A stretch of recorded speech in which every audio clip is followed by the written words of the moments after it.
இந்த தாவீதுக்கு காத் அப்படிங்கிற ஒரு ஞான திருஷ்டிக்காரன் இருக்குது. ஞான திருஷ்டிக்காரன் ஆங்கிலத்தில் சீரன் இருக்கிறது. சீரன் சொன்னால் தேவனுடைய சமூகத்திலிருந்து தரிசனங்களை பெற்று அவருடைய சமூகத்திலிருந்து அந்த வார்த்தைகளை பெற்று தாவீதுக்கு சொல்லுவது. ஒரு மெசஞ்சர், எந்த அட்வைசர், இப்படி ஒரு 3 ஆப்ஷன் கொடுக்குறாரு தாவீதுக்கு. 3 வருஷத்தை பஞ்சம், அப்புறம் நீ யுத்தத்துக்கு போகும்போது ஜெயிக்க மாட்டேன், நீ தோத்துக்கிட்டே போயிட்டு இருக்க, அது எத்தனை மாதம்? 1 மாதம். அப்புறம் 3 நாள், என்னது 3 நாள், 3 நாள் என்னது கொள்ளை நோய். ஒரு 3 கொள்ளை நோய்னு சொன்ன ஞாபகம் இருக்கா?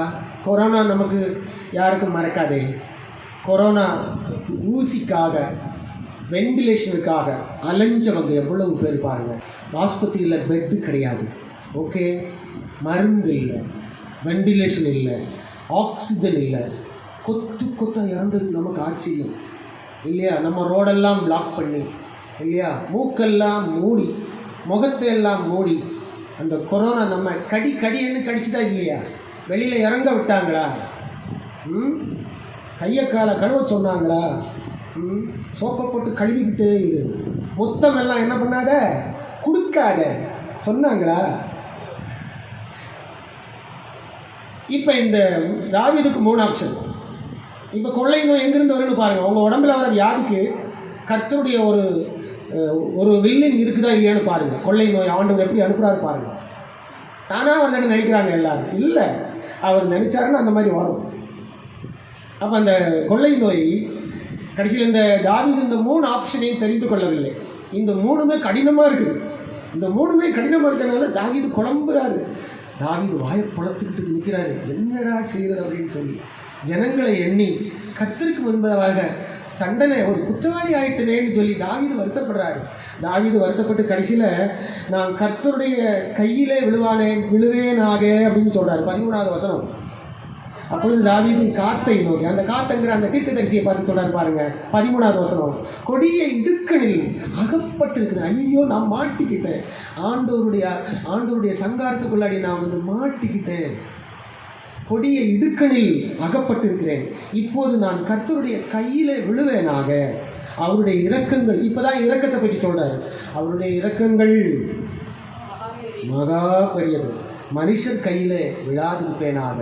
இப்போ ஆண்டவர் கொடுத்த அந்த 3 ஆப்ஷனை தாவீது ஏற்றுக்கிட்டாரா? ஏற்றுக்கல. தாவீதால் 3ஐயுமே ஏற்றுக்கொள்ள முடியதில்லை. கடைசியில் என்னை மன்னிச்சிருங்க, உங்களுடைய இறக்கத்தில் என்னை வைங்கன்னு சொல்லி கீழே விழுந்துடுறாரு. ஆனாலும் கர்த்தர் விட்டபாடில்லை. இதுதான் நியாய தீர்ப்புன்னு ஒரு நாள் ஆண்டவருடைய சமூகத்தில் எல்லாரும் வந்து கெஞ்சுவாங்க, எங்களை விட்டுருங்க, நியாய தீர்ப்பு பண்ணாதீங்க. அவங்க நியாய தீர்ப்பில் என்ன கிடையாது? ஆப்ஷனே கிடையாது, நோ ஆப்ஷன். பாதாளத்தில் யாரும் தப்பிக்க முடியாது. வெள்ளை சிங்காசன நியாய தீர்ப்பு அந்த மாதிரி இருக்கும். ஆனால் இப்போ பாவ மன்னிப்பு இப்போ பூமியில் இருக்குது. வாங்க இயேசுவை ஏற்றுக்கிடுங்க, பாவ மன்னிப்பு கிடைக்கும், மரணத்துக்கு அப்புறம் நித்திய ஜீவன் கிடைக்கும். அடுத்த உலகத்தில் 1000 வருட அரசாட்சியில் நீங்கள் இயேசு வரும்போது நீங்கள் அவர் கூட இருப்பீங்கன்னு சொன்னால் இதை யாரும் நம்ப மாட்டாங்க. இது யாருக்குமே மண்டல ஏறாது, விசுவாசமே வராது, கீழ்ப்படிதலும் உண்டாகாது. ஆனால் அந்த நியாய தீர்ப்பு நாள் வரும்போது பாருங்கள், வெள்ளை சிங்காசனத்துக்கு முன்பாக பாவிகள் எல்லாரும் நிற்பார்கள். அப்போ அங்கே ஆப்ஷனே கிடையாது. இப்போ அதே மாதிரி இந்த 3 ஆப்ஷன் ஆண்டவர் கொடுக்குறாரு. கடைசியில் ஆண்டவரே ஒரு ஆப்ஷனை தெரிஞ்சுக்கிட்டார், அவர் கையில் எடுத்துட்டார். 3 நாள் சங்காரம் என்கிறதை அவர் எடுத்துக்கொண்டார். கர்த்தர் செலக்ட் பண்ணிட்டார். என்ன செலக்ட் பண்ணார் பாருங்க. 14 இஸ்ரவேலில் வரப்பண்ணினார். 70,000 பேர் மடிந்தார்கள். என்ன கிமு 1010 இதே இஸ்ரேல் தேசத்தில் தாவீது ராஜா அரசாட்சியில் இருக்கிற காலத்தில் இது அப்படியே துல்லியமாக நடந்தது. இதுதான் ஆண்டவர். இன்னைக்கு காசாவில் இந்த ஹமாஸ் போராளிகளை சாத்தான் தூண்டி விட்டான்.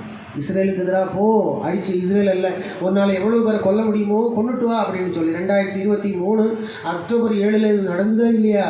சாத்தான் தான் பண்ணுறது. கடைசியில் என்ன பண்ண, இப்போ கிட்டத்தட்ட காசாவில் இறந்தவங்க கிட்டத்தட்ட 68,000 பேர். ஆனால் அன்றைக்கே அந்த கிமு 1010 இஸ்ரேலில் மரித்தவர்கள் எவ்வளோ? 70,000 பேர். அப்போ அந்த தொகையை விட இந்த தொகையை விட அந்த தொகை பெருசாக இருக்கா? இன்னைக்கு நீங்களும் தானே உயிரோடு இருக்கோன்னா எல்லா வியாதிகளுக்கும் தப்பி பிழைத்து, எல்லா ஆபத்துகளுக்கும் தப்பி பிழைத்து கர்த்தர் உங்களை உயிரோட வைத்திருக்கிறான்னு சொன்ன கிருபை. இது கிருபையின் காலம். இப்போ தாவீது மாட்டிக்கிட்டாரா? ஏதாவது ஒன்று செலக்ட் பண்ண முடியுதா தாவீதால? எதுவுமே செலக்ட் பண்ண முடியல. தேவதூதனை அனுப்புகிறார். தேவதூதனை அனுப்பி அந்த விஷயத்தை செஞ்சார். Angels intervention was there that time. அந்த கிமு 1010. இதே மாதிரி நீங்கள் வருகின்ற நாட்களில் பூமியில் நடக்கும். இந்த வெளிப்படுத்தின விசேஷம் 14:14 இன்று நான் பார்க்கும்போது இதோ வெண்மையான மேகம். வெண்மையான மேகத்தில் யார் இருக்கா? அந்த மேகத்தின் மேல் மனுஷகுமாரனுக்கு ஒப்பானவராய் தமது சிரசின் மேல் பொற்கிரீடத்தை வச்சுருந்தார். பொற்கிரீடம். இந்த பொற்கிரீடத்தெல்லாம் சாத்தான் வேணும்னு சொல்லி தான் பூமியில் ஒரு சிலவங்க பொற்கிரீடங்களெல்லாம் தலையில் வச்சுக்குவாங்க. பார்த்தீங்களா? இதெல்லாம் ஆண்டவருக்குரிய ராஜரீகத்தை குறிக்கும். அது பொற்கிரீடத்தையும் தமது கையிலே கருக்குள்ள அறிவாலயமுடைய ஒருவர் உட்கார்ந்திருக்கிறதை கண்டேன்.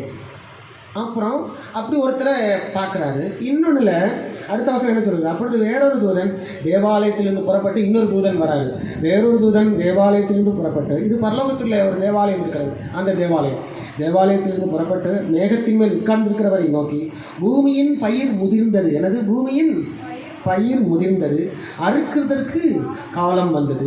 ஆகையால் உம்முடைய அறிவாளை நீட்டி அறுத்து விடும் என்று மிகுந்த சத்தமிட்டு சொன்னான். அப்படின்னா பூமிக்கு ஒரு அறுவடை இருக்கா இல்லையா? பயிர் முதிர்ந்ததுன்னு சொன்னால் என்னது? வயலில் நாம் விதைப்போம். அந்த பயிர் முதியும் இல்லையா? அன்னைக்கு நாம் என்ன பண்ணுவோம்? அறுவடை பண்ணுவோம். அந்த அறுவடை தான் இந்த இடத்துல நீங்கள் பார்க்குறது. இது வந்து கிட்டத்தட்ட ஆல்மோஸ்ட் அர்மகுதம் யுத்தத்தை குறிக்கும். மனித ஆளுகை முடிகிறது, மனித சேட்டைகள் எல்லாம் முடியுது, மனிதனுடைய அகந்தை முடியப் போகிறது. இனிமே மனித ஆளுகை இந்த பூமியிலே இருக்காது. அப்படிங்கிற அர்த்தத்தில் கிறிஸ்துவனுடைய ராஜ்யம், அவர் ராஜாவாக இந்த பூமியில் ஆளுகை செய்கின்ற அந்த ஆளுகை துவக்கமாயிட்டு, அதனால் அறுத்து விடும்னு சொன்னது. க்ளோஸ் பண்ணிடுங்க, நம்ம வார்த்தையில் க்ளோஸ் பண்ணிடுங்க அப்படின்னு அர்த்தம். ஸோ தேவதூதர்கள் வருவார்கள். அன்றைக்கு ஜெருசலேமில் தேவதூதன் நின்னது மாதிரி. ஜெருசலேமில் தேவதூதன் எப்படி நின்னார் பாருங்க, அதை பார்ப்போமா? தாவீது தன் கண்களை ஏறெடுத்து பூமிக்கும் வானத்திற்கும் நடுவே நிற்கிற கர்த்தருடைய தூதன் உருவின பட்டயத்தை தன் கையிலே பிடித்து அதை எருசலேமின் மேல் நீட்டியிருக்க கண்டான். அப்பொழுது தாவீதும் மூப்பர்களும் ரெட்டு போட்டு கொண்டு முகங்குப்புற விழுந்தார்கள். பார்த்தீங்களா? ஜனங்களை கவுண்டிங் பண்ணதுனால ஒரு தேவதூதனையே கர்த்தர் அனுப்புகிறாங்க. அனுப்பி அதுவும் பாருங்கள், உயரத்தை பார்த்தீங்களா? வானத்துக்கும் பூமிக்கும் டச் பண்ணுற மாதிரி இருக்கா? அந்த அளவு உயரம். பார்த்து நடுங்கி முகம் குப்புற விழுந்தார்கள். சரி, இதுதான் தேவதூதர்கள். அப்போ தேவதூதர்கள் இது புதிய ஏற்பாட்டு காலமாக இருக்கிறபடினாலே கிறிஸ்துவனுடைய ரத்தம் புறஜாதிகளுக்கெல்லாம் பாவ மன்னிப்பை கொடுக்கும் என்கிற ஒரு நிலையில் கிருபையின் காலம், இரக்கத்தின் காலம், புதிய ஏற்பாட்டின் காலம் என்று இந்த காலம் சொல்கிற அப்படின்னாலே தேவதூதர்களுடைய இப்படிப்பட்ட பகிரங்கமான வெளிப்படையான நடவடிக்கைகளை கர்த்தர் கட்டுப்படுத்தி வைத்திருக்கிறார். ஆனால் இப்போ பாருங்கள், ரஷ்யாவோடு கூட இன்னைக்கு கடைசியாக ஒரு யுத்தம் இருக்கிறது. ரஷ்யா இஸ்ரேலுக்கு மலையில் போய் நிற்கும். இது எசேக்கியேல் 38 இருக்குது. இஸ்ரேலின் மலைகளில் ரஷ்யாவுடைய இராணுவம், ஈரான் இராணுவம், மற்ற துருக்கியினுடைய இராணுவம், எகிப்தினுடைய இராணுவம், இன்னும் ஒரு சில அரபு நாடுகளுடைய இராணுவம், இதெல்லாம் எருசலேமில் போய் நிற்கும் பொழுது அங்கே கர்த்தருடைய கரம், இதே மாதிரி தேவதூதர்கள் வரலாம் கண்டிப்பாக. ஏன்னா அந்த டைமில் எல்லா நாடுகளும் எல்லா இராணுவங்களும் வரும்பொழுது இஸ்ரேல் மாட்டிக்கும் பொழுது நிச்சயமாக கர்த்தர் இப்படி ஒரு தூதனை அனுப்பி அங்கே நிறைய மக்களை கொண்டு போடுவார். இஸ்ரேலை யாரும் ஒன்றும் பண்ண முடியாது. இஸ்ரேலை யாரும் ஜெயிக்கவும் முடியாது. ஏன்னா அது மகாராஜாவுடைய நகரம். ஸோ இந்த விஷயம், இந்த 3ஆம் உலக மகா யுத்தம், அதாவது கோகுமாக யுத்தம் வந்து பைபிளில் சொல்லுது. இந்த யுத்தம் முடிந்த பிறகு இது அடுத்து இந்த உலகம் 7 வருஷத்து ஆளுகைக்கு மாறும். 7 வருஷம் ஆளுகைக்கு மாறின பொழுது பாஸ்டர்லாம் பிரசங்கம் பண்ண மாட்டாங்க. சர்ச் இருக்குமா இல்லையான்னு கூட சொல்ல முடியாது. பாஸ்டர் பிரசங்கம்லாம் பண்ண மாட்டாங்க.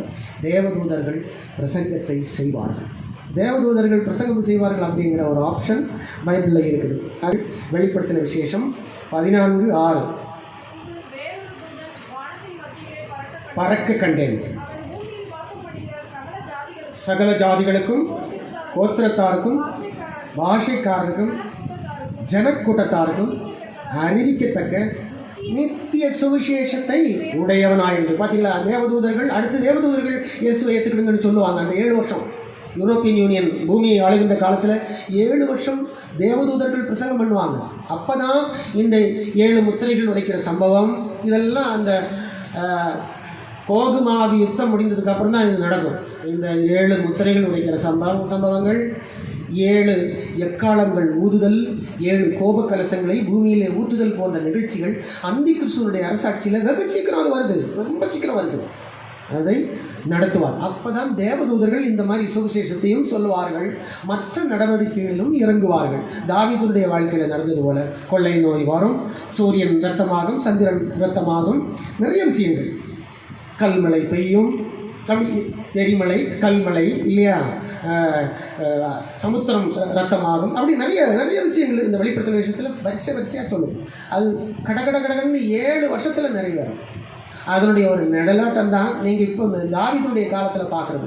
தாவீது நினைக்கவே இல்லை இப்படிப்பட்ட பெரிய இந்த ஜனங்களை என்றனால இப்படிப்பட்ட பெரிய கொள்ளை நோய் வரும், 70,000 பேர் இறப்பாங்க, உருவின பட்டயத்தோடு கூட நிற்கிறது இவ்வளோ பெரிய தேவதூதன் வந்து நிற்பாருன்னு தாவீது எதிர்பார்க்கவே இல்லை.